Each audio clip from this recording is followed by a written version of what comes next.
যুক্তরাষ্ট্র সফরে গিয়ে পাকিস্তানের সেনাপ্রধান অসীম মুনির ভারতকে পারমাণবিক যুদ্ধের হুমকি দিয়েছিলেন।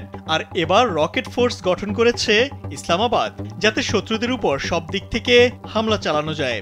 ইতোমধ্যে পাকিস্তানের প্রধানমন্ত্রী শেহবাজ শরীফ এই ঘোষণা দিয়েছেন। তিনি বলেন, পাকিস্তান সেনাবাহিনীর রকেট ফোর্স কমান্ড গঠন করা হবে, যাতে আধুনিক প্রযুক্তি সম্পন্ন এই ফোর্স শত্রুর উপর সব দিক থেকে আঘাত হানতে পারে।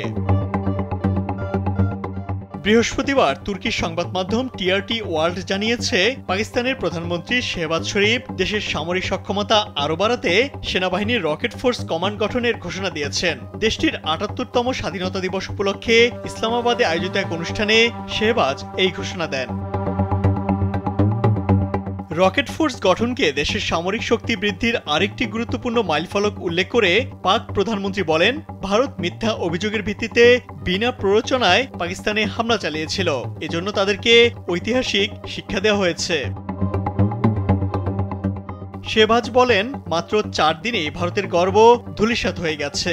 পাকিস্তানি সেনাদের বীরত্বের প্রশংসা করে তিনি বলেন, যারা জীবন বাজি রাখতে প্রস্তুত এমন জাতিকে কখনোই পরাজিত করা যায় না। এ সময় তিনি তুরস্ক, সৌদি আরব, চীন, সংযুক্ত আরব আমিরাত ও ইরানের প্রতি কৃতজ্ঞতা জানান।